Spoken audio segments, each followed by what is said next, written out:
विद्या भारती। सखी सहेली। सखी सहेली सुनने वाली सभी सखियों, सहेलियों और श्रोताओं को निहार शर्मा और बुआ का नमस्कार। नमस्कार नमस्कार नमस्कार। क्या हम बुआ जी देखिए, हम सब चीजें देखते रहते हैं हमेशा। भाई यहाँ पर सुनना है, सुनाना है। हाँ। श्रोता सुन रहे हैं और हमें कुछ कुछ बताना जी, है। जी, जी। तो देखना वेखना छोड़िए। अच्छा, आप विषय देख रही होंगी। जी। ओहो। क्योंकि आज विश्व नेत्रदान दिवस है, इसलिए हमने ऐसे एक भूमिका बांधने की कोशिश की। तो ये विश्व नेत्रदान दिवस पर हमारे कई श्रोताओं ने बहुत सारी बातें भी लिख भेजी हैं। और इसके अलावा हर मौसम में बाल किस तरह से लहराते रहेंगे, हाँ, अच्छी ये तरह बड़ी से। आश्चर्य वाली बात है। हमें बड़ा आश्चर्य लग रहा है कि हर मौसम में कैसे, एक दो मौसम तो चलो ठीक है, चलो ठीक है, चलो बात करते हैं। हमारे वैसे साथी भी इसमें बड़ी मदद करेंगे, हमें पूरी उम्मीद है। और आज और भी खास दिन है। बिल्कुल, आज कथा सुधा में हम सुनने वाले एक आँच की असर, जो कि हाँ मुंशी प्रेमचंद की कहानी है। हाँ, तो बहुत ये हम अच्छी सुनने कहानी वाले है। ये दहेज के ऊपर है। तो एक आँच की कसर किस तरह से रह जाती है और क्या होता है, ये हम जानेंगे आज। और क्या है, खास दिवस है, शहीद दिवस है। बता नहीं रही हो तुम? बिल्कुल, गुरु अर्जुन देव शहीद दिवस है आज। और इसके बारे में अगर हम बात करें तो सिख गुरु अर्जुन देव का शहीदी दिवस ये मनाया जाता है। तिथि के अनुसार है, सिख कैलेंडर के जेठ मास की 24वें दिन ये मनाया जाता है। इसे छबील दिवस भी कहते हैं। और गुरु अर्जुन देव सिखों के 5वें गुरु थे। अपने पिता के मृत्यु के पश्चात वो जब सिर्फ 18 साल के थे, तभी उन्हें 5वें गुरु बनाया गया सिखों के। और उनका जन्म हुआ था 1563 में। तरन तारण जिले में उनका जन्म हुआ। उनके पिता गुरु रामदास सिखों के चौथे गुरु थे। और गुरु अर्जुन देव की अगर बात करें तो कई धर्म ग्रंथ उन्होंने लिखे। सुखमनी साहिबानी जैसी धार्मिक पुस्तकों का लेखन उन्होंने किया और तकरीबन 2000 से ज़्यादा भजन लिखे। उनका भजन संग्रह दुनिया के सबसे बड़े भजन संग्रहों में से एक माना जाता है। और कहा जाता है प्रसिद्ध स्वर्ण मंदिर का नक्शा तैयार करने में भी गुरु अर्जुन देव की बड़ी भूमिका रही है। और स्वर्ण मंदिर के निर्माण में भी उनकी बहुत बड़ी भूमिका रही है। बिल्कुल, लेकिन उनकी शहादत की अगर हम बात करें तो बहुत ही मार्मिक थी वो। और आज के दिन उन्हें याद करते हुए दुनिया भर में लंगर का आयोजन किया जाता है। ठंडी शरबत का प्रसाद ज़रूर बांटा जाता है और कई धार्मिक कार्यक्रम होते हैं। गुरु ग्रंथ साहब का पाठ होता है। और इसके अलावा हर वर्ष चुने हुए कुछ सिख तीर्थ यात्रियों का समूह, जिन्हें जत्था कहा जाता है, लाहौर में स्थित देहरा साहिब के गुरुद्वारे भी जाता है। और इस वर्ष की अगर हम बात करें तो उनकी शहीदी के 418वीं वर्षगांठ है। तो शहादत दिवस पर हम उन्हें नमन करते हैं। और हमारे देश में ऐसे बहुत सारे शहीद हुए हैं जिन्होंने कि वाकई एक मिसाल कायम की है, तो उन्हें हम नमन करते हैं। और बुआ जी, आज अंक विलास में हम 10 अंक की बात करने वाले हैं। क्योंकि भाई अभी जब तुम अर्जुन देव जी की हम बात कर रहे थे तो तुमने कहा 5वें थे, तो हमें तुरंत याद आया कि 10वें गुरु गोविंद सिंह जी थे। और उन्होंने 1708 में अपने मृत्यु से पहले ही घोषणा कर दी थी कि उनके बाद कोई व्यक्ति गुरु नहीं होगा और गुरु ग्रंथ साहिब आखिरी गुरु होंगे। तो ये 10वें गुरु जो हैं वो काफ़ी गुरु गोविंद सिंह के बारे में तो बहुत सारी बातें हैं जी, लेकिन आज हम बात करेंगे अंक विलास में अंक 10 के बाद। बिल्कुल। तो ये बात हम ना बनना तुम, बस हम इतना कह दे रहे हैं। हमारी तो पूरी कोशिश रहती है हम बचाते हैं। कोई और हमारी बिटिया बहुरिया होती थोड़ी हम कहते हैं, हमें पता है कौन क्या कर सकता है। लेकिन हमारे जो बहुत सारे साथी हैं और जो कर रहे हैं वो है नेत्रदान। और अभी जब लाइसेंस लेते हैं ना किसी वाहन के लिए, तो उसमें वो घोषणा पत्र एक रहता है कि क्या आप मृत्यु के पश्चात अपना अंग दान करना चाहेंगे, तो वो जब लिखते हैं आप, तो उसमें आपको कॉन्ग्रेचुलेशंस आता है, यानी कि आपको बधाई दी जाती है कि आपने बहुत अच्छी ये घोषणा की है कि आप अंगदान करेंगे या करेंगी। तो ऐसे जो बधाई का काम है वो हम कर सकते हैं नेत्रदान की शपथ करके जी। और जैसे कि हम सभी जानते हैं कि आंखें हमारे लिए कितनी ज़रूरी है, उनकी देखभाल करना, उनको स्वस्थ रखना भी जितना आवश्यक है उतना ही ज़रूरी है नेत्रदान करना भी बहुत ज़्यादा ज़रूरी है। क्योंकि भाई सबसे बढ़िया बात तो ये है कि हम ये सब चीज़ें बाकी जितने दान हैं वो इस लालच में करते हैं कि हमें पुण्य मिलेगा, हमें ये मिलेगा, स्वर्ग मिलेगा, जो हम बिल्कुल देख नहीं पाते हैं, पता भी नहीं है कि होता भी है कि नहीं होता है। लेकिन किसी और को ये दुनिया देखने का मौका देना, और वो भी एक नहीं 2 लोगों को, कितनी बड़ी बात है। आप सोचिए कितने आप खुशनसीब है अगर आप दे सकते हैं तो। है ना। बल्कि देना ही चाहिए। ऐसी बहुत ही कम ऐसी परिस्थितियां हैं जिनमें आप नेत्रदान नहीं कर सकते, अन्यथा तो आप हर परिस्थिति में नेत्रदान कर सकते हैं। और नेत्रदान में हम अपनी आंखों के कॉर्निया का दान करते हैं। तो अगर आप अपनी आंखों का दान करते हैं तो इसके लिए सबसे पहले आपको अपने नज़दीकी पंजीकृत नेत्रदान संस्था या नेत्र बैंक बोलते हैं उसे, वहाँ जाकर आपको संपर्क करना चाहिए। एक फॉर्म दिया जाता है, आपको फॉर्म भरना होता है, एक छोटी सी प्रक्रिया होती है और इससे आप नेत्रदान के लिए पंजीकृत हो जाते हैं। एक बात और है कि अगर आपने नहीं किया पंजीकरण और आपका दिल है और आपने घर में कह रखा है तो आपके परिवार के सदस्य भी ये कह सकते हैं कि नहीं, इनकी इच्छा थी और ये इनकी ली जा सकती है। और बहुत सारी भ्रांतियां हैं, जैसे कि चेहरा बिगड़ जाता है, आंखें ऐसी हो जाती हैं, तो ऐसा बिल्कुल नहीं लगता है। और हमें लगता है जो चीज़ मिट्टी हो गई है जी, उसके बारे में क्या इतना विचार करना, क्योंकि देखो हमारे साथी लिख रही हैं कि थोड़ी देर के लिए आंखें बंद करने से एकदम से घुटन होने लगती है, और जिनकी जन्म से ही आंखें नहीं होती तो उनके बारे में ज़रा सोचिए, कभी किसी को देखा ही नहीं। रविंद्र जैन जी हमारे ऐसे ही संगीतकार, गीतकार, गायक है। सूरदास जी ने जन्म से दृष्टिहीन होने के बावजूद अपनी कल्पना शक्ति के बल पर श्री कृष्ण के बाल्यकाल का बहुत सुंदर वर्णन किया है जी। तो बात बिल्कुल सही है। और नेत्रदान करने के लिए अगर जैसे कि आपने कहा कि चेहरा किसी भी तरह से विकृत नहीं होता, अब कई प्रणालियां इस तरह से विकसित हो चुकी हैं कि बहुत ही जल्दी भी ये प्रक्रिया पूरी हो जाती है। तो जब आप किसी की ऐसी इच्छा है और उसने नेत्रदान कर दिया है तो उसे अपने परिवार के व्यक्ति को बताना भी बहुत ज़रूरी है, ताकि क्योंकि मृत्यु के पश्चात नेत्र लिया जाता है तो मृत्यु होने से व्यक्ति जो आपके परिवार के सदस्य हैं वो 6 घंटे के भीतर ही ये प्रक्रिया करना बहुत आवश्यक है। और उसमें छोटी छोटी चीज़ें हैं, जैसे बहुत अगर गर्मी है तो आंखों को थोड़ी नम रखना पड़ता है, तो ठंडे कपड़े की मतलब गीले कपड़े की पट्टी रख देते हैं। हालांकि वो 20 मिनट के अंदर सारे कार्यक्रम हो जाते हैं जब आते हैं चिकित्सक लेने के लिए या नेत्र बैंक से जो भी आता है। और इसमें किसी भी उम्र, किसी भी लिंग का व्यक्ति जो है वो नेत्रदान कर सकता है। तो इसके लिए आपका स्वस्थ होना तो आवश्यक है, लेकिन अगर कोई उच्च रक्तचाप, डायबिटीज़ आदि है तो कोई दिक्कत नहीं है, तब भी आप नेत्रदान कर सकते हैं। अगर मोतियाबिंद का ऑपरेशन भी अगर हुआ है तो भी आप नेत्रदान कर सकते हैं।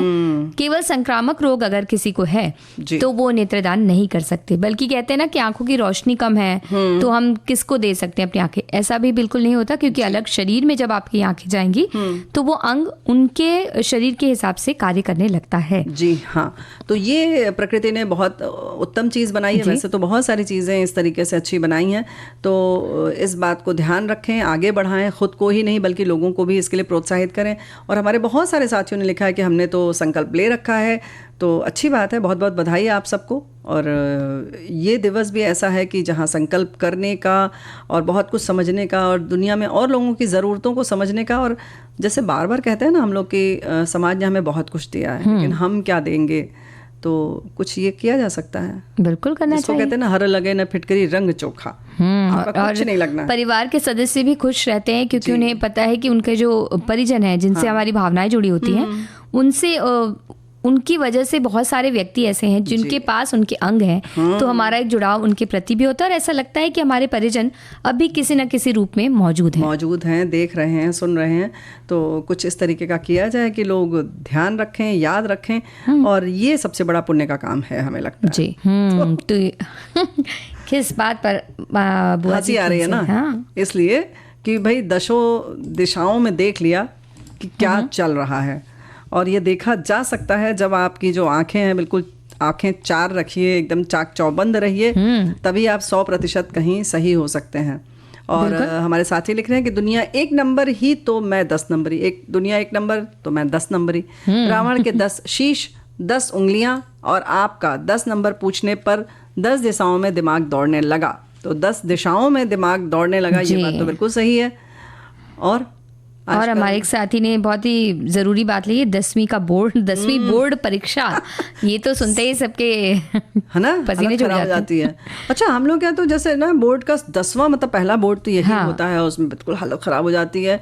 फिर लगता है कि जैसे लगता है पूरी ज़िंदगी जैसे एकदम तावीज़ बन के ये गले में लटका ही रहेगा, सबको दिखाई देता रहेगा। कितने नंबर लाए थे? नहीं, सब लोग कहते हैं पूरी ज़िंदगी यही नंबर पूछा जाएगा। आज तक किसी ने नहीं पूछा कितना प्रतिशत आया था। यही तो बात है, इसलिए कहा जाता है दुनिया 10 नंबरी। दुनिया एक नंबर ही नहीं है, दुनिया 10 नंबर। इस तरह से हमें फंसाया जाता है, कहा जाता है कि 10वीं की बोर्ड परीक्षा सबसे ज़्यादा ज़रूरी। वैसे तो करियर बनाने के लिए ये सबसे ज़्यादा ज़रूरी हो जाती है। और हम आगे हमारे साथी ने लिखा दशक, 10 गुना, दशानन, 10 उंगलियां, 10 द्वार। तो इन्होंने जीवन पथ संख्या 10 वाले लोग सबसे ज्यादा प्रेरित मेहनती व्यक्तियों में से होते हैं। अब इन्होंने अंक विलास में ये बता दिया, आप सफलता के वादे से प्रेरित होते हैं, इसलिए आप अक्सर अपने हर काम में अपना 110% प्रयास लगाते हुए देखे जा सकते हैं। दूसरे शायद आप पर हमेशा शानदार काम करने का भरोसा करते हैं और जानते हैं कि आप काम को आधा नहीं करते। इतना ही नहीं बल्कि आपकी जिम्मेदारी की भावना भी आपको एक बहुत भरोसेमंद व्यक्ति बनाती है जिस पर दूसरे भरोसा कर सकते हो। ये सारी बातें मैंने अपने पापा जी में देखा और देख रहे हैं। तो क्या बात है, ऐसा है। अभी हमें सोचना पड़ेगा कि हमें 10 नंबर में क्यों नहीं आए हम। पर कोई बात नहीं, अब पैदा हो चुकी है। हाँ, अब तो हो गया है। वो क्या है कि हाइट का भी एक मामला ऐसा है कि पहले नंबर पे रखना चाहता है। हमारे एक साथी कह रहे हैं कि 10 के अंक से तो मुझे सबसे पहले विजयदशमी याद आती है, क्योंकि यही दिन है हमारे पति देव जी के जन्म का और हमारा विवाह भी विजयदशमी के दिन ही हुआ था। 10वीं कक्षा की बोर्ड परीक्षा, रावण के 10 सिर, मनोज कुमार जी का 10 नंबर ही होना उनकी फिल्म में, क्या बात और मुकेश जी का गाना दुनिया 1 नंबरी तो मैं 10 नंबरी। सबसे आसान पहाड़ा बच्चों को 10 का ही लगता है। सही बात है। ये बहुत ही आसान भी होता है, इसमें सिर्फ गिनती लिखनी होती है, गिनती लिखनी होती है, पीछे शून्य लगाना है। हाँ, वो कह रहे हैं कि मेरा बेटा छोटा बेटा 10 लिखने के लिए जब कहते थे तो छोटा था, तब कहता था मम्मी एक बैट और फिर एक बॉल। वाह वाह, तो ये बहुत ही आसान तरीका बच्चों को सिखाने का। तो ये अंक 10 की खूबसूरती ये भी है कि एक बैट बना दीजिए और उसके पीछे छोटी सी बॉल बना दीजिए, बन जाएगा। और बहुत सारी और भी चीज़ें हैं, जैसे 10 दिशाओं की बात इन्होंने की है, तो इसी को पहले बता दिया जाए। ये दिशाओं जो हैं वो है पूर्व, अग्नि, दक्षिण, नैतृत्व और पश्चिम, वायव्य, उत्तर, ईशान, धरती और आकाश। इन 10 दिशाओं के 10 दिक्पाल भी हैं। तो हमने भी कुछ तैयारी की है बुआ जी, हमने भी याद किया थोड़ा बहुत। मैं पता है, दिक्पाल वाला काम तो तुम कर लोगी। जी। तो इनके दिक्पाल हैं इंद्र, यम, वरुण, कुबेर, अग्नि, राक्षस, वायु, शिव, ब्रह्मा और शेष। जी, तो दिक्पाल का मतलब ही हो गया, दिक माने दिशाएं, और दिशाओं के जो रक्षक हैं वो दिक्पाल हुए। तो इस तरीके से हमारे 10 अवतार भी होते हैं, लेकिन दशानन की भी बात हमारे साथियों ने कही है। अच्छा, हमारे किसी साथी को दशहरा तो याद आया ही है, तो दशहरा भी जो है वो विजयादशमी याद आई है आपको, लेकिन अभी जो दशहरा आ रहा है वो भी तो 10 से ही जुड़ा हुआ है ना, यानी कि गंगा दशहरा। जी हाँ, गंगा दशहरा जिसे कहा जाता है गंगा का धरती पर अवतरण हुआ था उस दिन। जी हाँ, तो क्वार के उजियारे पखवारे की दशमी जो होती है दशहरा के नाम से जगत प्रसिद्ध है। इस पर्व को विजयादशमी कहते हैं और उत्तर भारत में इसका विशेष महत्व है। और भगवान राम ने इस दिन दशानन रावण को अपने दर्प समेत समाप्त किया था। जैसा कि हम लोग सब कहते हैं, धर्म पर अधर्म की विजय का प्रतीक है। ये सब तो है ही, लेकिन एक और जो दशहरे की हम बात कर रहे हैं वो है जो अभी आने वाला है 16 तारीख को, गंगा दशहरा। जी, ज्येष्ठ सुदी दशमी को मनाया जाता है और स्वर्ग लोक से मृत्यु लोक में अवतरित हुई थी। और इस दिन गंगा स्नान दान की बड़ी महिमा है।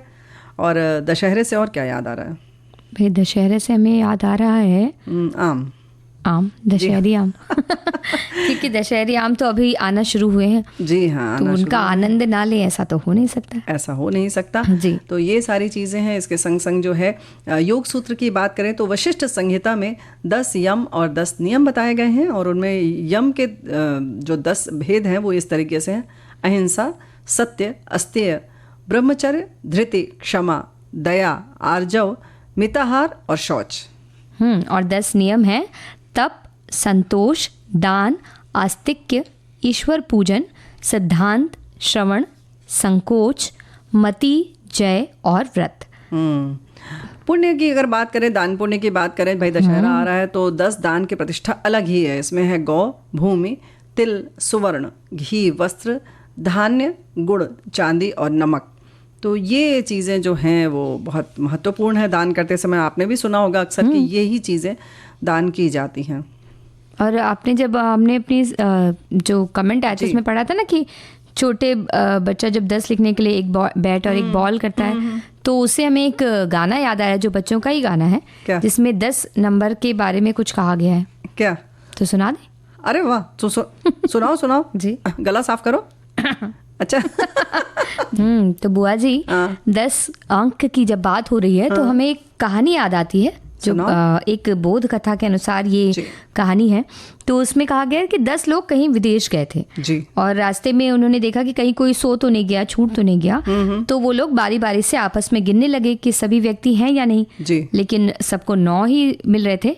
सिर्फ 9 की गिनती ही सबको आ रही थी। तो फिर एक व्यक्ति जो जा रहा था नहीं, तो एक व्यक्ति वहां से जा रहा था तो उसने कहा कि भाई 10 में तो तुम खुद ही हो, 9 लोगों को तुम गिन रहे हो लेकिन खुद को नहीं गिन रहे हो। तो इसी उदाहरण को दशमन न्याय की संज्ञा दी गई है।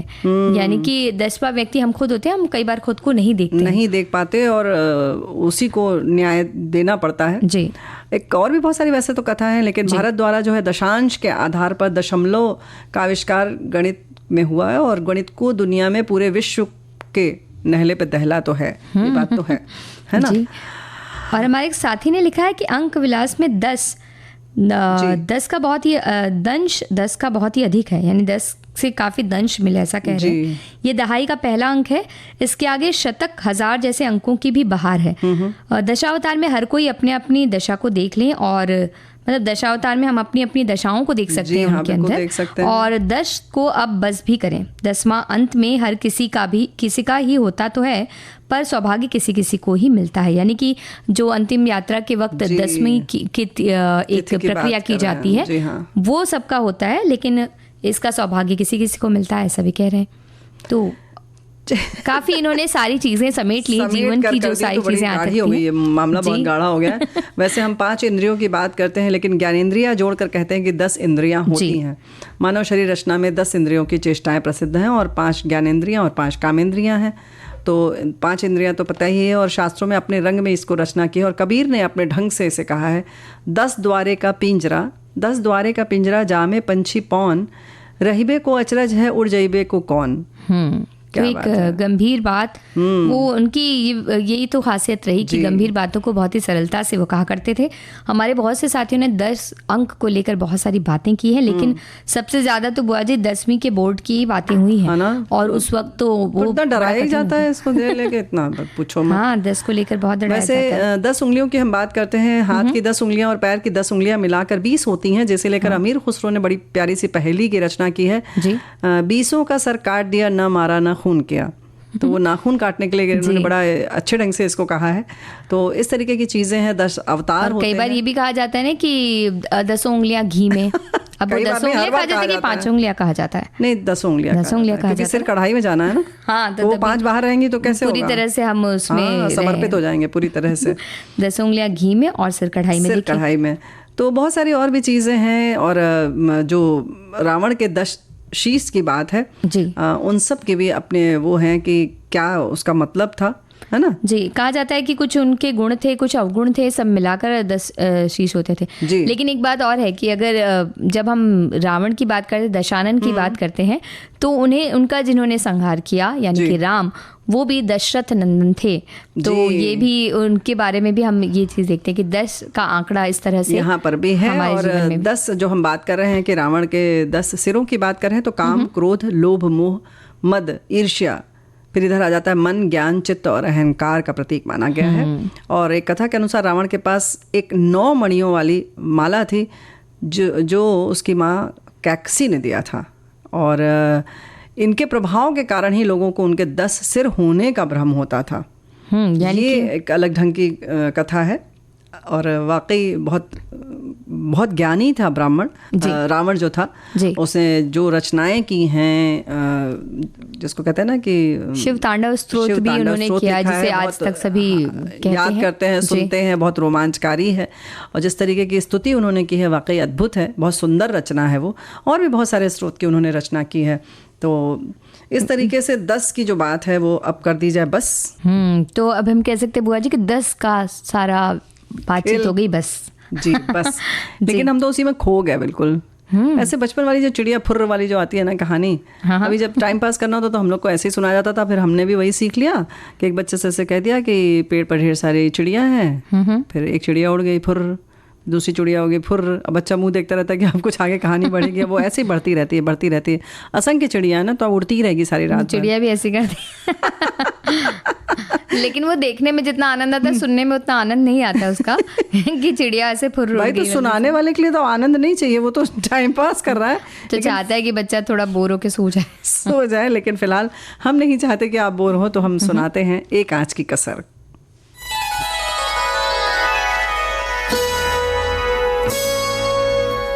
कथा सुधा, भाव भरी कहानियों का सागर, जिसकी लहरें कभी मुस्कुराहट सजाएंगी तो कभी आंखें नम कर जाएंगी। सामाजिक सरोकार से लेकर परिवार तक की होंगी बातें।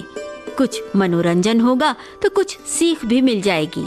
हर बार नई अनसुनी कहानी की अलग अंदाज में होगी बयानी।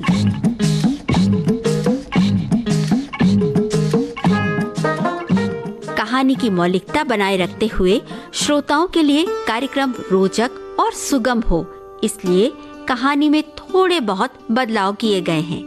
आशा है आपको कथा सुधा में डूबना अच्छा लगेगा।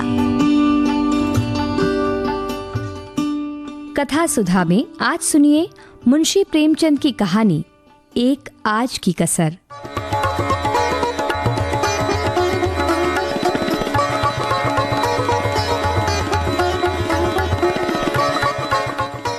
सारे नगर में महाशय यशोदानंद का बखान हो रहा था।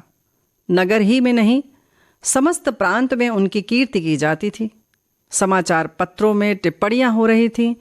मित्रों से प्रशंसापूर्ण पत्रों का तांता लगा हुआ था। समाज सेवा इसे कहते हैं। उन्नत विचार के लोग ऐसा ही करते हैं। महाशय जी ने शिक्षित समुदाय का मुख उज्ज्वल कर दिया। अब कौन ये कहने का साहस कर सकता है कि हमारे नेता केवल बात के धनी हैं, काम के धनी नहीं हैं। महाशय जी चाहते तो अपने पुत्र के लिए उन्हें कम से कम 20,000 रुपए दहेज में मिलते, उस पर खुशामद घाते में।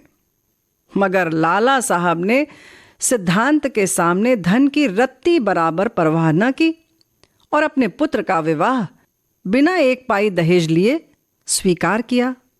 वाह वाह, हिम्मत हो तो ऐसी हो, सिद्धांत प्रेम हो तो ऐसा हो, आदर्श पालन हो तो ऐसा हो। वाह रे सच्चे वीर, अपनी माता के सच्चे सपूत, तूने वो कर दिखाया जो कभी किसी ने न किया था। आज हम बड़े गर्व से तेरे सामने मस्तक नवाते हैं। महाशय यशोदानंद के 2 पुत्र थे।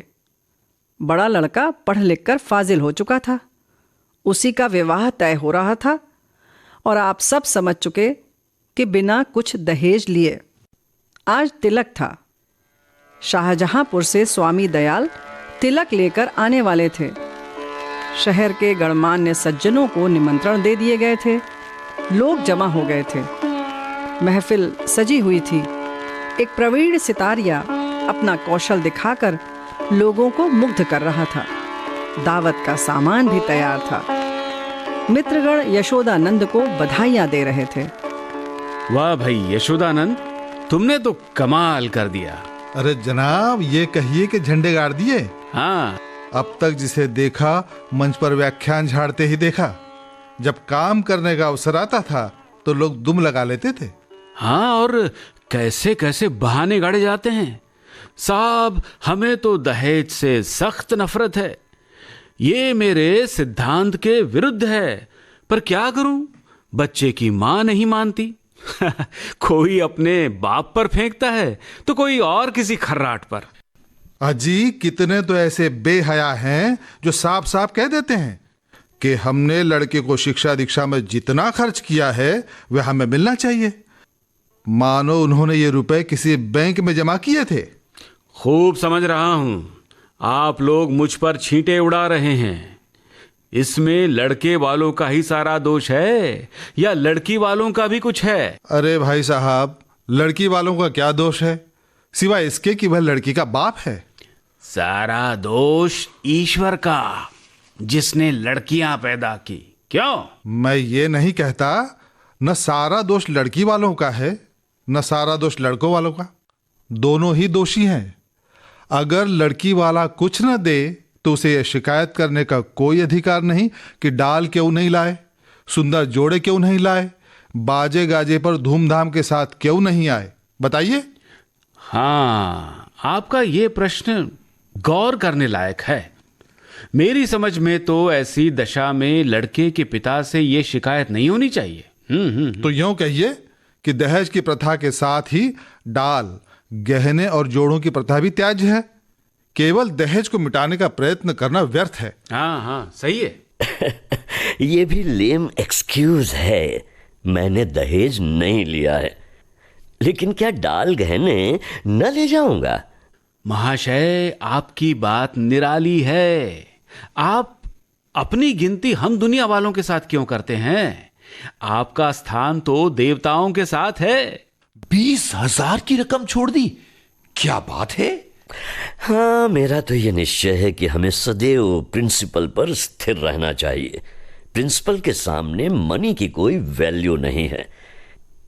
दहेज की कुप्रथा पर मैंने खुद कोई व्याख्यान नहीं दिया, शायद कोई नोट तक भी नहीं लिखा। हाँ, कॉन्फ्रेंस में इस प्रस्ताव को सेकंड कर चुका हूं। मैं उसे तोड़ना चाहूं भी तो आत्मा तोड़ने न देगी। मैं सत्य कहता हूं, ये रुपये लूं तो मुझे इतनी मानसिक वेदना होगी कि शायद मैं इस आघात से बच भी ना सकूं। अब के कॉन्फ्रेंस आपको सभापति ना बनाए तो उसका घोर अन्याय है। हाँ, मैंने अपनी ड्यूटी कर दी। उसका रिकॉग्निशन हो या ना हो, मुझे इसकी परवाह नहीं।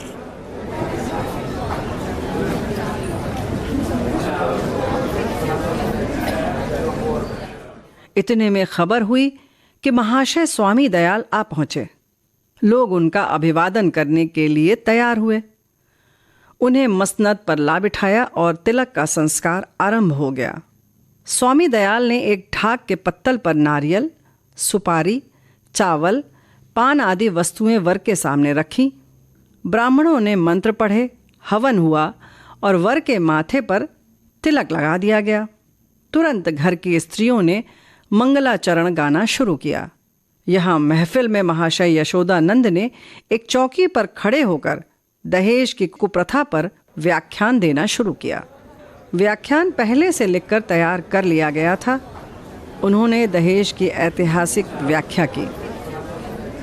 पूर्व काल में दहेज का नाम भी न था महाशयों। कोई जानता ही न था कि दहेज या ठहरोनी किस चिड़िया का नाम है। सत्य मानिए, कोई जानता ही न था कि ठहरोनी क्या चीज है। पशु या पक्षी, आसमान में या जमीन में, खाने में या पीने में। बादशाही जमाने में इस प्रथा की बुनियाद पड़ी। हमारे युवक सेनाओं में सम्मिलित होने लगे। ये वीर लोग थे, सेनाओं में जाना गर्व समझते थे। माताएं अपने दुलारों को अपने हाथ से शस्त्रों से सजाकर रण क्षेत्र भेजती थीं। इस भांति युवकों की संख्या कम होने लगी और लड़कों का मोल तोल शुरू हुआ। आज ये नौबत आ गई है कि मेरी इस तुच्छ, महातुच्छ सेवा पर पत्रों में टिप्पणियां हो रही हैं, मानो मैंने कोई असाधारण काम किया है। मैं कहता हूं, अगर आप संसार में जीवित रहना चाहते हो तो इस प्रथा का तुरंत अंत कीजिए। मेरे मन में एक शंका है, क्या इसका अंत किए बिना हम सब मर जाएंगे? अगर ऐसा होता तो क्या पूछना था, लोगों को दंड मिल जाता। और वास्तव में ऐसा होना चाहिए। ये ईश्वर का अत्याचार है कि ऐसे लोभी, धन पर गिरने वाले, बुर्दा फरोश, अपनी संतान का विक्रय करने वाले नराधम जीवित हैं और समाज उनका तिरस्कार नहीं करता। मगर ये सब बुर्द फरोश हैं।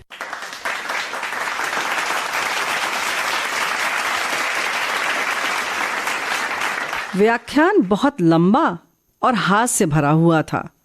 लोगों ने खूब वाह की। अपना वक्तव्य समाप्त करने के बाद उन्होंने अपने लड़के परमानंद को मंच पर खड़ा किया। उसे उन्होंने एक छोटा सा व्याख्यान लिखकर दे रखा था।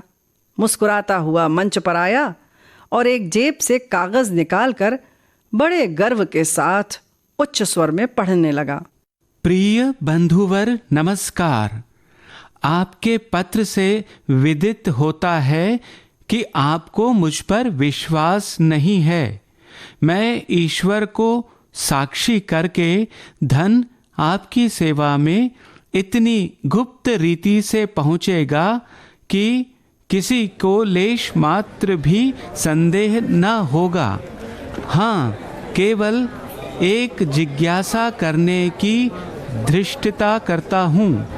इस व्यापार को गुप्त रखने से आपको जो सम्मान और प्रतिष्ठा लाभ होगा और मेरे निकटवर्ती में मेरी जो निंदा की जाएगी उसके उपलक्ष्य में मेरे साथ क्या रियायत होगी। मेरा विनीत अनुरोध है कि 25 में से 5 निकाल कर मेरे साथ न्याय किया जाए।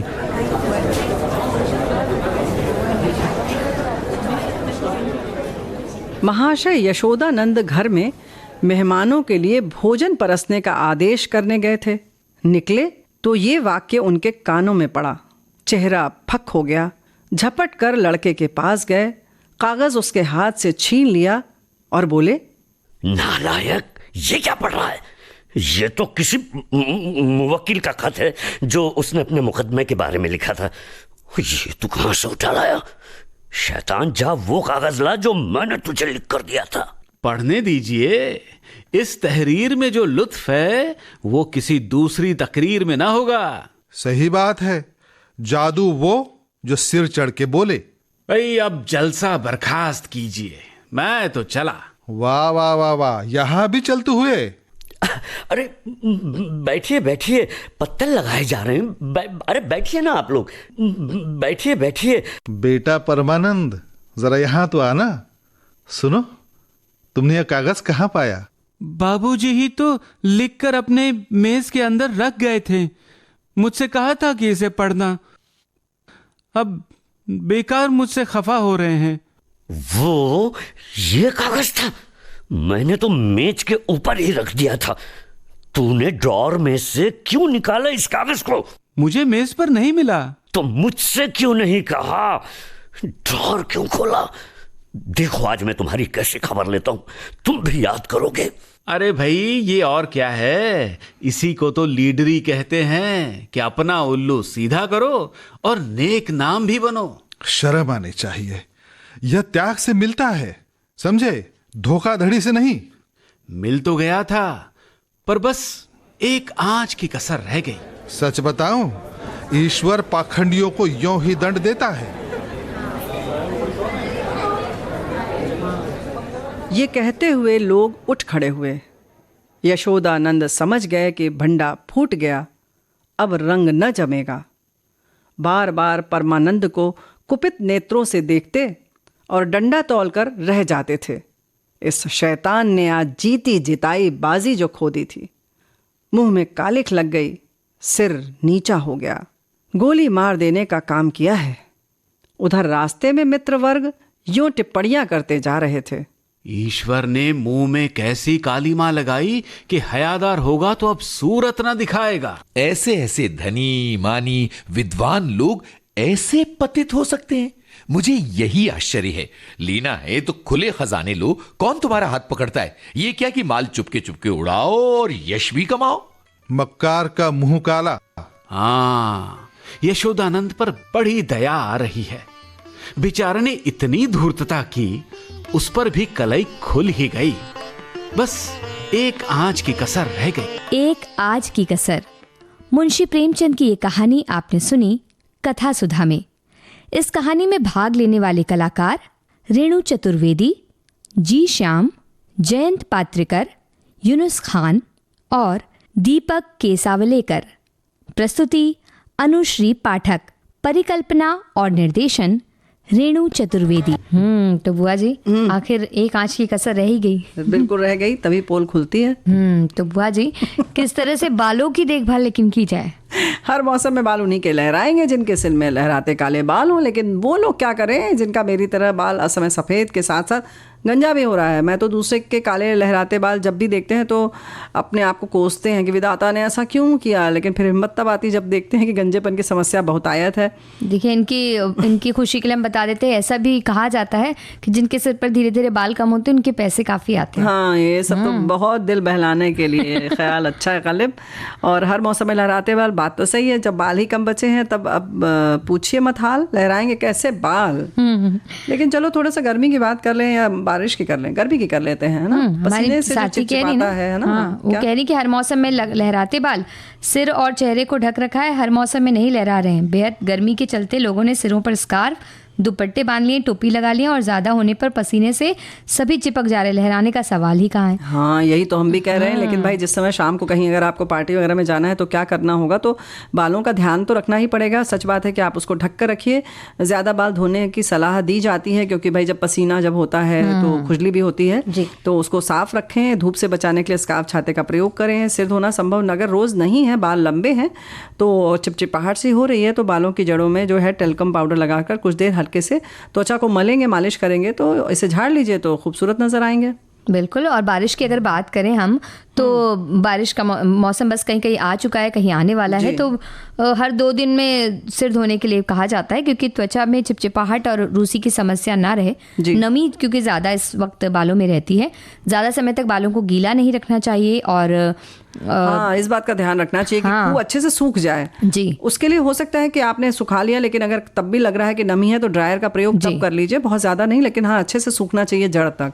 और तेल पूरे टाइम तेल लगाकर ना रखने की सलाह दी जाती है बारिश के मौसम में, क्योंकि और नमी उसमें घर कर जाती है। गया तो वो जमाना, गया जमाना बिटिया, अब कोई नहीं लगाता है। जी, तो 2 घंटे पहले लगा लें, रात में लगा लें। हाँ। और अगर बाल बरसात के पानी में गीले हो गए तो भी ज़रूर सुखा लें उन्हें अच्छी तरह से। थोड़ा बांध के ही रखें क्योंकि चिपचिपाहट होती है और भीगते जल्दी हैं। और सुखा तो लें, लेकिन उसके पहले अगर आप ऐसी जगह से आ रहे हैं जहाँ से आपको लगता है कि पानी गंदा पड़ा है तो एक बार आकर घर में साफ पानी से धो लीजिए बालों को। ज़रूरत पड़े तो आप उसमें शैम्पू आदि का प्रयोग करें या रीठा शिकाकाई का अगर प्रयोग करते हैं तो उससे धो लें।